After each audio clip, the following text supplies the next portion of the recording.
upaya meningkatkan kualitas pelayanan terhadap masyarakat, pengembangan layanan elektronik dan teknologi informasi masih menjadi salah satu solusi yang paling efektif. Direktorat Jenderal Tata Ruang telah meluncurkan berbagai layanan. Salah satunya adalah Gistaru yang terdiri dari beberapa aplikasi, yaitu RTR Online, RDTR Interaktif, RTR Builder, Konsultasi Publik Online atau KPO, dan Protaru. Layanan Gistaru masih tergolong sistem yang baru, sehingga evaluasi mendalam terhadap sistem masih perlu dilakukan agar sistem tersebut dapat digunakan dengan mudah oleh masyarakat. Oleh karena itu, kami dari tim pendukung data dan informasi serta aplikasi tata ruang yang beranggotakan 11 mahasiswa akan memaparkan apa saja yang telah kami lakukan selama kegiatan magang berlangsung dalam mewujudkan tercapainya sistem layanan Ditjen Tata Ruang yang lebih baik lagi untuk kedepannya. Kegiatan yang dilakukan pada awal magang Inspiring ini adalah bootcamp yang dibuka pada tanggal 14 Februari 2022 oleh Menteri ATR BPN, Bapak Sofyan Jalil. Pada kegiatan bootcamp ini, peserta magang diberikan berbagai materi mengenai pengenalan EDTR, peta, dan basis data Kapita Selekta Pertanahan, dan pembelajaran mengenai soft skill. Lalu pada akhir sesi bootcamp ini, seluruh peserta magang melakukan tes untuk mendapatkan sertifikasi. Lalu pada tanggal 14 April, kami diberikan kesempatan untuk mengikuti rapat fasilitasi penyusunan RDTR melalui identifikasi ketersediaan IGT RDTR pada portal kebijakan 1 Peta. Lalu, kami juga diberikan kesempatan untuk mengikuti rapat pembahasan ketersediaan data informasi geospasial tematik penyusunan RDTR di wilayah 2. Kemudian, kami juga diberikan kesempatan untuk mengikuti datang secara offline pada rapat monitoring dan evaluasi pada tanggal 25 April 2022. Pada rapat ini, seluruh program dievaluasi selama 3 bulan awal. RTR Builder. Apa itu RTR Builder? RTR Builder merupakan platform milik Direktorat Jenderal Tata Ruang yang berguna sebagai penyimpanan data dalam penyusunan rencana tata ruang atau RTR. Platform RTR Builder ini mencatat progres pembuatan RTR secara rinci, mulai dari tahap pengajuan atau pengusulan sampai dengan disetujui dan sudah menjadi perda. Tugas yang diberikan oleh mentor terhadap tim data dan informasi serta studio peta mengenai RTR Builder ini yaitu rekapitulasi data untuk memastikan bahwa dokumen RDTR tiap kabupaten atau kota sudah lengkap dan sesuai. Data yang direkapitulasi meliputi nama file dokumen, dari rancangan peraturan daerah, naskah akademik, materi teknis, dan kajian lingkungan hidup strategis yang ada dalam setiap RDTR kabupaten atau kota. Baik, selanjutnya kita masuk ke bagian pekerjaan rekapitulasi peraturan. Kami merekapitulasi peraturan dari berbagai sumber, yaitu situs web Protaru, Gisaru, dan Bank Peraturan Nasional. Total peraturan yang kami rekap itu sebanyak 800 lokus atau tempat yang dibagi ke 11 peserta magang sehingga masing-masing dari kami mendapatkan bagian 73 sampai 74 lokus. Dari total lokus tersebut kami bagi menjadi beberapa kategori yaitu berdasarkan jenis RTR-nya. Ada RDTR, RDTR Provinsi, RTR KSN, RTR Pulau, RTR Kabupaten, RTRW Kota, RTRW Provinsi, dan RTRWN. Selanjutnya itu berdasarkan region, ada region Jawa, Kalimantan, Maluku, Nusa Tenggara, Papua, Sulawesi, dan Sumatera. Selanjutnya itu dari berbagai sumber, yaitu ada Protaru, Gisaru, dan BPK. Kemudian berikutnya kami juga ditugaskan untuk membuat sebuah penilaian terhadap dua buah website tata ruang, yaitu ada RTR Online, RTR Interaktif, Protaru, dan Konsultasi Publik. Lalu apa saja sih yang kami nilai? Yang pertama ada dari segi performa, yaitu kami menggunakan bantuan tools, yaitu PageSpeed Insight. Yang kedua, kami menilai dari segi kualitas informasi. Yang pertama dari ada akurasi, konsistensi, ketepatan waktu, kelengkapan, kehandalan, ketersediaan, relevansi, kepercayaan, efisiensi, dan nilai tambah. Dan yang terakhir, kami juga menilai dari segi UI UX, yaitu clarity, concision, familiarity, responsiveness, konsistensi, estetik, dan efisiensi. Saya, Marsa Kedengawan, di sini ingin menjelaskan tentang salah satu tugas dari Direktorat Jenderal Tata Ruang kepada peserta magang, yaitu di tim data informasi dan serta aplikasi tata ruang, yaitu desain website XDTR interaktif ataupun XDR online. Adapun deskripsi dan tujuan dari tugas ini. Nah, pada tugas kali ini, peserta magang mulai mengerjakan desain UI dan UX terhadap salah satu website Kementerian ATR BPN, yaitu website XDTR interaktif dan XDR online, serta tugas tersebut dilakukan selama 4 minggu. Adapun tujuan dari tugas ini diberikan sebagai berikut. Yang pertama yaitu memudahkan dan memuaskan pengguna dalam menggunakan aplikasi tersebut hingga pengguna dan aplikasi dapat berinteraksi secara lancar tanpa ada kebingungan. Kedua, memperindah tampilan aplikasi dan user-friendly terhadap pengguna-pengguna website kementerian sehingga dapat memaksimalkan pengalaman pengguna. Dan yang terakhir yaitu merealisasikan kebutuhan pengguna dalam fitur-fitur lengkap di dalamnya sehingga aplikasi tersebut memiliki nilai dan manfaat yang tinggi dalam penggunaannya. Nah, untuk tugas desain website kali ini ataupun tugas akhir nantinya untuk peserta magang dalam tim Datin terdapat 11 orang, maka dari itu akan dibagi menjadi 2. Setengah untuk melakukan tugas di XDTR interaktif, setengahnya lagi untuk mendesain ulang XDTR online. Adapun hasil dari desain yang saya kerjakan dan saya sendiri ditugaskan untuk mendesain ulang dari XDTR interaktif dari Kementerian ATR BPN. Yang pertama yaitu dari penjelasan dan ketentuan atau dari tampilan awal, dan selanjutnya ada tampilan di layer, ada tampilan di pengaturan, ada tampilan di fitur alat, ada tampilan di rencana pola ruang, dan ada tampilan panduan penggunaan yang di dalamnya terdapat download panduan penggunaan dan tutorial penggunaan. Ada tampilan seperti ini, yaitu detail administrasi, dan ini juga detail administrasi, tapi di bagian daftar kegiatan. Ini detail administrasi juga, tapi di bagian integratis ruang. Dan yang terakhir yaitu detail administrasi di bagian tata bangunan. Mungkin hanya itu yang bisa saya sampaikan di tugas desain kali ini. Dan untuk tugas-tugas selanjutnya akan dijelaskan oleh teman saya berikutnya. Terima kasih. RTR Online adalah aplikasi rencana tata ruang. Ini dibuat untuk menampilkan peta rencana tata ruang atau RTR yang dimiliki oleh Kementerian ATR BPN.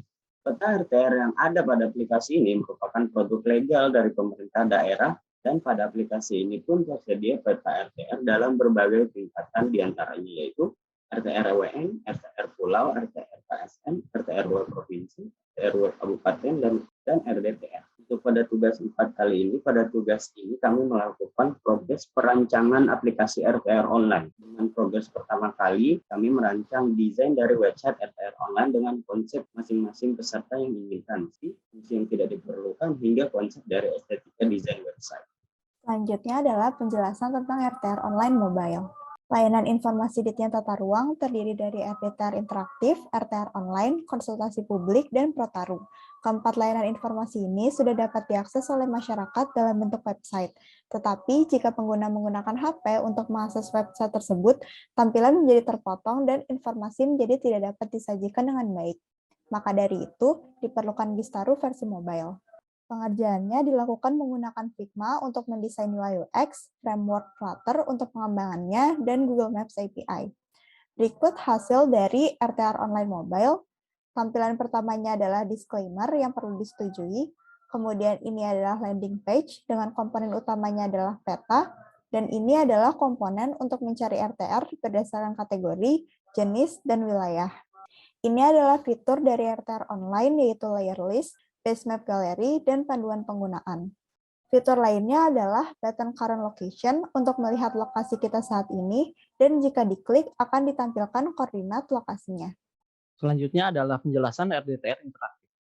RDTR Interaktif adalah salah satu platform yang dikembangkan oleh tim Datin, Data Informasi, yang fungsi utamanya adalah layanan umum masyarakat dalam mencari informasi rencana detail tata ruang, atau RDTR suatu wilayah, yang meliputi beberapa informasi, misalnya status kawasan, status daerah, jenis, rencana pola ruang, dan lain-lain. Sebelumnya, Kementerian ATR BPN sudah memiliki platform yaitu RDTR Interaktif, RTR Online, Konsultasi Publik, dan Protaru. Namun RDTR Interaktif yang telah dibuat kali ini adalah RDTR Provinsi. Adapun perangkat lunak atau software dan framework yang digunakan yaitu ARC Maps, ARC GIS Web App Builder, dan framework yang digunakan adalah Codeigniter. Ini adalah splash screen. Selanjutnya yaitu disclaimer yang harus disetujui. Selanjutnya yaitu tampilan depan atau home. Selanjutnya yaitu layer list. Misalnya kita pilih salah satu data, maka hasilnya akan menampilkan informasi layer, yaitu data query, Ini adalah nama-nama wilayah dari maps yang ditampilkan pada layar. Misalnya kita pilih salah satu data, maka hasilnya akan menampilkan informasi dari wilayah tersebut dan menampilkan batas wilayah dengan vektor. Selanjutnya yaitu base map gallery. Selanjutnya yaitu search area. Misalnya kita mencari sebuah wilayah, maka hasilnya akan menunjukkan titik koordinat wilayah tersebut. Dan yang terakhir yaitu jika kita mengklik pada daerah yang memiliki warna pada map, maka akan menampilkan pop-up informasi wilayah tersebut. Assalamualaikum warahmatullahi wabarakatuh. Selamat pagi, siang, sore, dan malam untuk semuanya. Perkenalkan, nama saya Doni Setian BU. Di sini saya akan menjelaskan proyek bagian jaringan, yaitu tentang analisis kualitas jaringan Wi-Fi di gedung Direktorat Jenderal Tata Ruang menggunakan parameter QoS. Nah, di sini pertama saya akan menjelaskan tentang deskripsi permasalahan. Nah, permasalahan ini diangkat dari beberapa keluhan yang dirasakan dari pengguna internet di wilayah gedung Direktorat Jenderal Tata Ruang, mulai dari karyawan atau pegawai, dan juga anak-anak yang mengikuti magang. Dan hal ini perlu ditindaklanjuti untuk mengetahui kendala yang ada itu seperti apa. Untuk mengimplementasikan proyek ada 4 langkah yang akan digunakan. Yang pertama itu pengenalan tools, yang kedua itu ada penjelasan, yang ketiga ada pengambilan data, yang keempat itu ada analisis dan kesimpulan.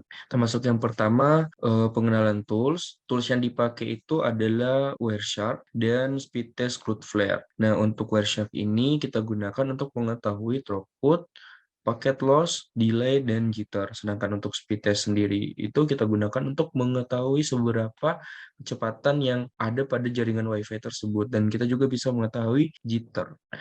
Nah, yang kedua itu ada penjelasan tentang QoS. Nah, QoS itu adalah Quality of Service dengan pengertian suatu pengukuran tentang seberapa baik jaringan dan merupakan suatu usaha untuk mendefinisikan karakteristik dan sifat dari suatu service. Nah, di mana pada saat ini kita hanya fokus untuk pengukuran tentang seberapa baik jaringan. Di sini kita menggunakan nilai atau 4 parameter yaitu throughput, packet loss, delay, dan jitter, di mana nilai dari masing-masing parameter itu akan diakumulasikan dan akan ditentukan apakah jaringan itu sangat bagus, sedang, atau buruk. Yang pertama kita bahas tentang throughput. Throughput itu kecepatan atau rate transfer data efektif yang diukur dalam BPS. Nah, di mana untuk penilaiannya itu ada pada tabel berikut dan cara untuk mencarinya itu kita menggunakan rumus yang ada juga. Yang kedua itu ada packet loss. Packet loss itu merupakan suatu parameter yang menggambarkan suatu kondisi yang menunjukkan jumlah total paket yang hilang.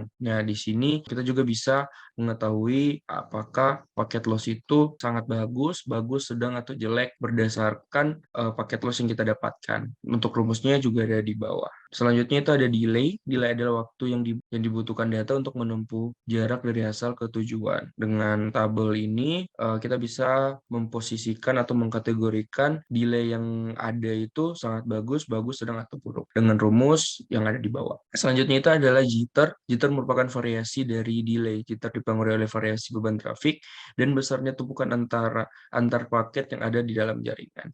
Di mana untuk mengetahui kategori jitter itu kita butuh pengukuran dengan jitter rata-rata atau dengan rumus di bawah sehingga kita bisa mendapatkan kategori sangat bagus, sedang, atau jelek. Nah, selanjutnya untuk pengambilan data. Pengambilan data ini dilakukan yang pertama di lantai 1 wing 1 di tempat magang kita sendiri, terus yang kedua ada di lantai 5 wing 2 dan lantai 7 wing 1-2. Dari sana kita mendapatkan data dan kita olah, habis itu kita menganalisis data tersebut. Selanjutnya yang keempat itu ada analis dan kesimpulan. Nah, dari pengambilan data yang telah kami lakukan tadi, kami mendapatkan untuk nilai throughput itu 266, paket loss itu 0,0054 sekian, delay 0,041444 sekian, jitter 15,847 sekian. Nah, dengan indeks 4443. Kemudian kita totalkan dan mendapatkan rata-rata indeks itu 3,75 dan masuk ke kategori sangat bagus. Nah, berdasarkan pengamatan di atas, nilai yang didapatkan itu adalah 3,75. Dengan kata lain bahwa indeks tersebut sangat bagus. Berarti dapat disimpulkan bahwa kualitas jaringan pada gedung Direktur Jenderal Tata Ruang termasuk dalam kategori sangat bagus. Nah, mungkin beberapa kendala yang dirasakan oleh pengguna itu disebabkan oleh beberapa faktor. Yang pertama mungkin adalah struktur bangunan. Terus yang kedua itu ada perangkat yang digunakan oleh user meliputi hardware dan software itu mungkin dia belum mengupgrade Windows atau bahkan dia belum mengupgrade Zoom pada saat digunakan. Selanjutnya itu mungkin disebabkan oleh keadaan cuaca. Mungkin sekian presentasi dari divisi jaringan. Mohon maaf jika ada salah kata. Sekian dan terima kasih.